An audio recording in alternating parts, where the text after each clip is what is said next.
Hello, listening friends. नमस्कार श्रोता मित्रों, We're glad you tuned in today. हमें खुशी है कि आप हमें सुन रहे हैं। In our last broadcast, we asked if you wanted to be like your Heavenly Father. अपने पिछले प्रसारण में हमने आपसे पूछा था कि क्या आप अपने स्वर्गीय पिता परमेश्वर के समान बनना चाहेंगे? Do you want to demonstrate biblical kindness? क्या आप बाइबल अनुसार कृपालुता का प्रदर्शन करना चाहते हैं? Let us review what biblical kindness means. आइए फिर से देखें कि बाइबल अनुसार कृपालुता का क्या अर्थ है। Kindness is a characteristic of God. कृपालुता परमेश्वर का एक गुण है। Let's read the third epistle of John, verse 11. आइए यूहन्ना की तीसरी पत्री 1 अध्याय उसके 11 पद को पढ़ते हैं। हे प्रियो, बुराई के नहीं पर भलाई के अनुयायी हो। जो भलाई करता है वो परमेश्वर की ओर से है, पर जो बुराई करता है उसने परमेश्वर को नहीं देखा। It is out of His kindness that God made a covenant with Israel. अपनी कृपालुता के कारण ही उसने इस्राएल के साथ एक वाचा बांधी। It is out of His kindness that God kept His side of the covenant despite of their rebellion and blatant disobedience. अपनी कृपालुता के कारण ही उनकी अनाज्ञाकारिता और घोर विद्रोह के बावजूद भी परमेश्वर ने अपने हिस्से की वाचा का पालन किया। I mentioned that He kept the covenant even when they cursed Him. मैंने बताया था कि यहाँ तक कि उसने तब भी अपनी वाचा का पालन किया जब उन्होंने उसे श्राप दिए। He kept the covenant even when they hated Him. उसने तब भी वाचा का पालन किया जब उन्होंने उससे घृणा की। He kept the covenant even when they turned their backs on God. परमेश्वर ने तब भी अपनी वाचा का पालन किया जब उन्होंने अपनी पीठ उसकी तरफ फेर दी। I also told you that it is of God's kindness that He left the splendor of heaven and the majesty of glory to become a man. मैंने आपको यह भी बताया था कि अपनी कृपालुता के कारण ही परमेश्वर स्वर्ग का वैभव और महिमा का प्रताप छोड़कर मनुष्य बना। It is of His kindness that though perfect in every way, yet hung on a criminal's cross. अपनी कृपालुता के कारण ही हर बात में श्रेष्ठ होते हुए भी वो अपराधियों के क्रूस पर लटक गया। Why? क्यों? In order to pay for the wages of the sins of all who believe in Him. उन सबके पापों का हर्जाना भरने के लिए जो उस पर विश्वास करते हैं। It is of His kindness that He does not judge us as we deserve. ये उसकी कृपालुता के कारण ही है कि वो वैसे हमारा न्याय नहीं करता जैसे हम हकदार हैं। It is of His kindness that He accepts repentant sinners. ये उसकी कृपालुता ही के कारण है कि वो पश्चाताप करने वाले पापियों को स्वीकार कर लेता है। Even the people who hated God. यहाँ तक कि उन लोगों को भी जिन्होंने उससे घृणा की। When they repent of their sins and turn to Jesus Christ, their Savior, He forgives them and receives them. जब वो अपने पापों से पश्चाताप करते हुए यीशु मसीह को अपना उद्धारकर्ता मानकर उसकी तरफ मुड़ते हैं तो वो उन्हें ग्रहण कर लेता है। He does not call them enemies, but He calls them sons and daughters. वो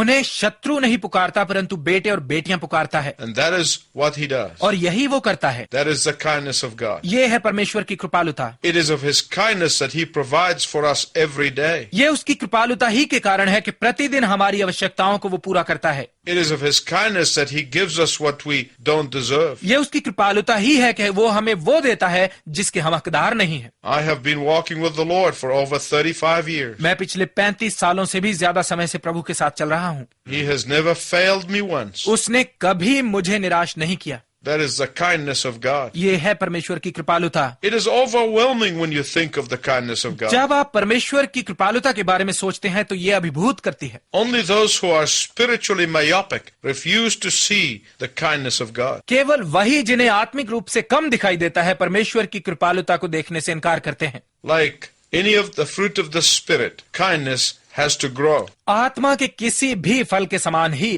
कृपालुता का बढ़ना भी जरूरी है। Like any of the fruit of the Spirit, kindness has to grow. आत्मा के किसी भी फल के समान ही कृपालुता का बढ़ना भी जरूरी है। You cannot say now I'm going to decide to be kind. आप ये नहीं कह सकते अब मैं कृपालु बनने का फैसला करने वाला हूँ। Kindness is the work of the Holy Spirit. कृपालुता पवित्र आत्मा का कार्य है। There are some people who are just nice by nature. कई ऐसे लोग हैं जो स्वभाव से ही अच्छे हैं And when they become Christians, they grow even nicer. और जब वो प्रभु यीशु के बच्चे बन जाते हैं तब वो और भी अच्छे बनते जाते हैं। But most of us have to work very hard on being kind. परंतु हम में से अधिकतर लोगों को कृपालु बने रहने के लिए खासी मेहनत करनी पड़ती है। We have to be filled of the Spirit every single day. हमें हर एक दिन आत्मा से परिपूर्ण होना पड़ता है। And because we get filled of the Spirit and empty ourselves, we are able to bear the fruit of the Spirit. और क्योंकि हम आत्मा की परिपूर्णता पाते हैं और खुद को खाली करते हैं, इसलिए हम आत्मा का फल ला पाते हैं। In fact, that fruit will only grow as we see to it that we are daily filled of the Holy Spirit. बल्कि वो फल केवल तभी बढ़ेगा जब हम इस बात का ध्यान रखेंगे कि हम प्रतिदिन पवित्र आत्मा की परिपूर्णता पाते हैं। The fruit will grow as you daily cultivate the tree of your life and pull out all of the noxious weeds of selfishness every single day. फल बढ़ता जाएगा जब आप प्रतिदिन अपने जीवन के पेड़ की काट छांट करेंगे और हर दिन स्वार्थ की हानिकारक जड़ी बूटियों को निकालकर बाहर फेंकेंगे। I want to tell you a few things about growing the fruit of kindness as we continue to live the Spirit-filled life. जब हम लगातार आत्मा परिपूर्ण जीवन जीते हैं तो कृपालुता के फल की बढ़ोतरी के बारे में मैं आपको कुछ बातें बताना चाहता हूं। Number one, number 1, one of the most helpful ways to cultivate kindness is by putting yourself in the other person's place. कृपालुता की काट छांट करने के सबसे उपयोगी तरीकों में से एक है खुद को दूसरे व्यक्ति के स्थान पर रखकर देखना। In dealing with our children, it is very easy to forget what it was like for us when we were teenagers. अपने बच्चों की देखरेख करते हुए ये भूल जाना बहुत आसान है कि जब हम किशोरावस्था में थे तो हमें कैसा लगता था।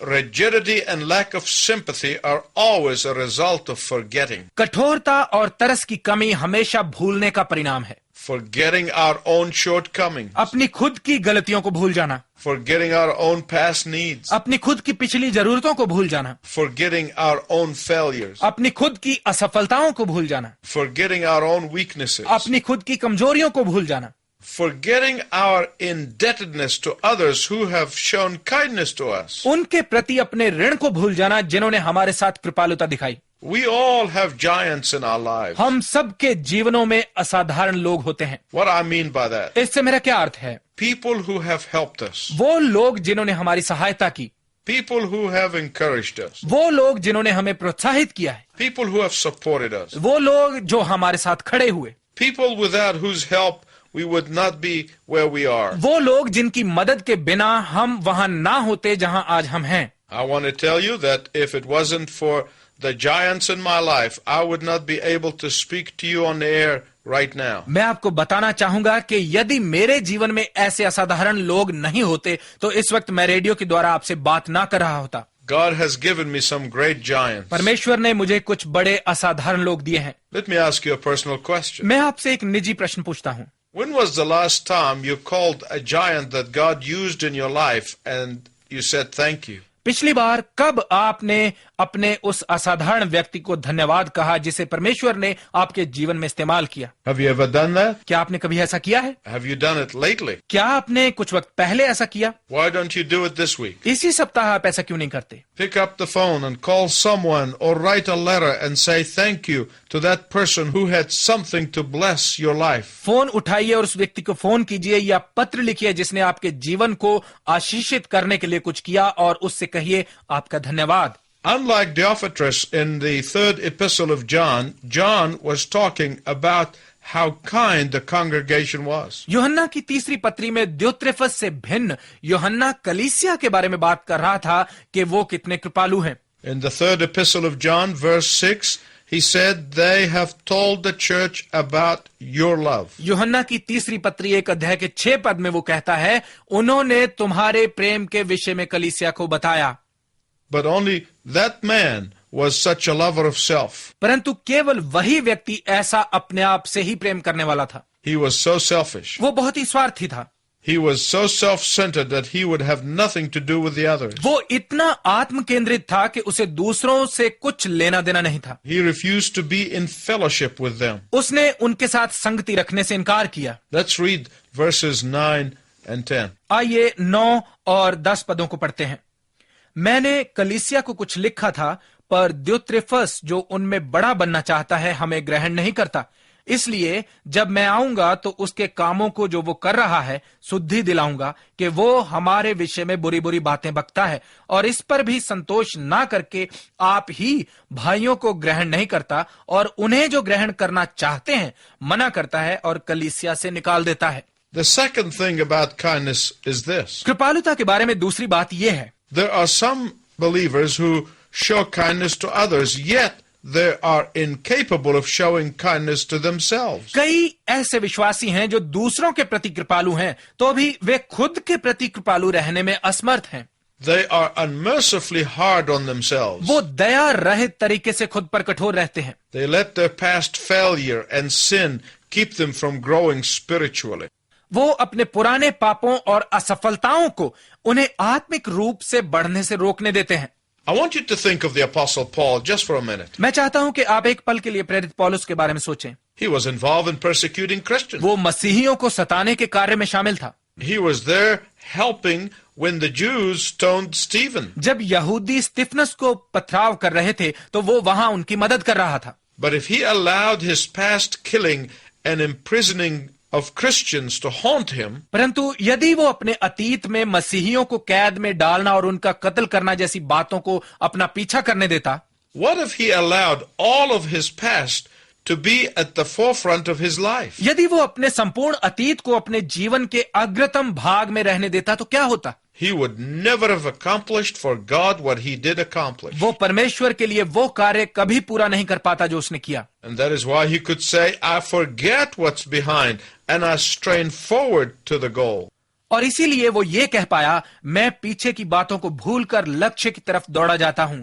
Some Christians know and believe that they have been forgiven by God, कुछ मसीही जानते हैं और ये विश्वास करते हैं कि परमेश्वर ने उन्हें क्षमा कर दिया है, but they have a hard time forgiving themselves. परंतु उनके लिए अपने आप को क्षमा करना कठिन है। The devil uses this to constantly pull them back and build a stronghold in their lives. शैतान उन्हें निरंतर वापस खींचने और उनके जीवनों में दृढ़ गढ़ बनाने के लिए इसी बात का प्रयोग करता है। The third thing I want to tell you about the fruit of kindness is the ability to receive kindness. कृपालुता के फल में जो तीसरी बात आपको मैं बताना चाहता हूं वो है कृपालुता को प्राप्त करने की योग्यता। This is one of the areas that I personally found it to be the most difficult. ये उन हिस्सों में से एक है जिसे मैंने निजी रूप से सबसे अधिक कठिन पाया है, And that is, I have problem accepting kindness from others. और वो ये है कि मुझे दूसरों की कृपा को ग्रहण करने में समस्या होती है। A friend of mine and mentor years ago said the following to me. वर्षों पहले की बात है, मेरे एक मित्र और सहायक ने मुझसे कहा, When you refuse to accept others' kindness, you are depriving them from the joy of showing kindness. जब तुम दूसरों की कृपा स्वीकार करने से इनकार करते हो तो तुम उन्हें कृपा दिखाने के आनंद से वंचित करते हो। It took me a long time to learn this lesson. ये सबक सीखने में मुझे लंबा समय लगा। A fourth thing I want to tell you about the fruit of kindness is this. कृपालुता के बारे में जो चौथी बात मैं आपको बताना चाहता हूं वो ये है, Kindness will not grow if you allow an imaginary war and conflict in your mind. यदि आप अपने दिमाग में काल्पनिक युद्ध और मतभेदों को पनपने देते हैं तो कृपालुता कभी बढ़ नहीं पाएगी। The imaginary war happens when you muse over disagreements that you have had with your spouse or a friend. काल्पनिक युद्ध तब होता है जब आप अपने पति पत्नी या मित्र के साथ अपने मतभेदों पर चिंतन करते हैं, Or a co-worker or a neighbor. या अपने सहकर्मी या पड़ोसी के साथ मतभेदों पर। What you're doing is this. आप ये कर रहे हैं, When you give harbor to these imaginary war thoughts in your mind, जब आप इन काल्पनिक युद्ध विचारों को अपने दिमाग में शरण देते हैं they become worse in your mind than in reality. तो ये आपके दिमाग में वास्तविकता से अधिक बुरे बन जाते हैं And it keeps on getting worse और स्थिति और बिगड़ती जाती है, until you eventually eliminate any possibility of acting with kindness toward that person. जब तक कि अंततः आप उस व्यक्ति के प्रति कृपा दिखाने की हर संभावना समाप्त नहीं कर देते, And it gets even worse than that, और स्थिति और भी ज्यादा बिगड़ती जाती है, until eventually you eliminate any possibility of acting with kindness toward anybody. जब तक कि अंततः आप किसी भी व्यक्ति के प्रति कृपा दिखाने की हर संभावना को समाप्त नहीं कर देते। Your motto will become, do unto others before they have a chance to do unto you. आपका आदर्श वाक्य ये बन जाएगा, इससे पहले कि दूसरों को आपके साथ कुछ करने का अवसर मिले, आप उनके साथ कर दें।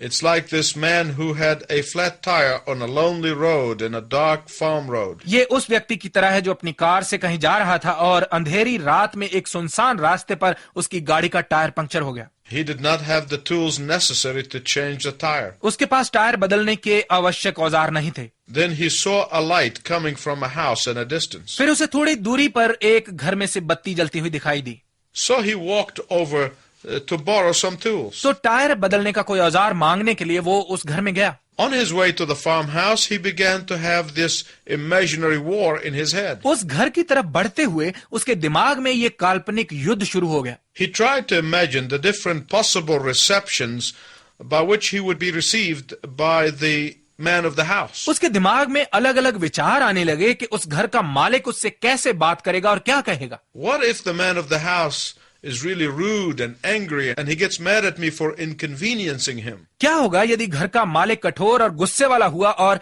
इस वक्त उसे तंग करने के कारण वो मुझ पर क्रोधित हो गया. What if he comes to the door with a shotgun in his hand and tries to kill me? क्या होगा यदि वो हाथ में बंदूक लिए हुए बाहर आए और मुझे मारने की कोशिश करे. What if?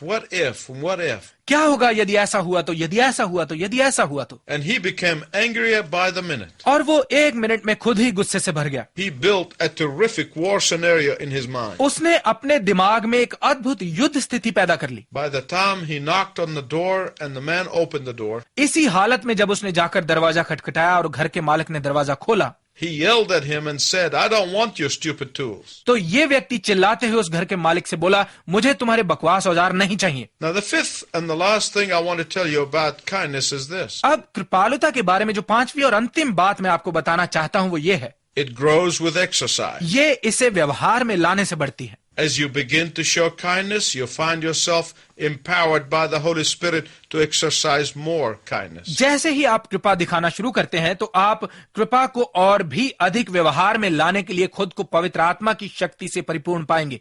And then you'll exercise kindness more often और फिर आप कृपा को और भी अधिक व्यवहार में लाएंगे until it becomes part of you. जब तक कि ये आपका एक हिस्सा नहीं बन जाए. A distinguished judge once said, एक बार एक प्रसिद्ध न्यायाधीश ने कहा, I have seen hundreds of juvenile offenders and their parents brought before me in the court. मेरी अदालत में मैंने सैकड़ों किशोर अपराधियों और उनके माता पिताओं को आते देखा है. Yet never once in all these years have I seen one parent touch a youngster or put his arms around his shoulders. तो भी इन सब वर्षों में मैंने एक बार भी किसी माता पिता को अपने बच्चे को प्यार से छूते या उसके कंधे पर हाथ रखते हुए नहीं देखा.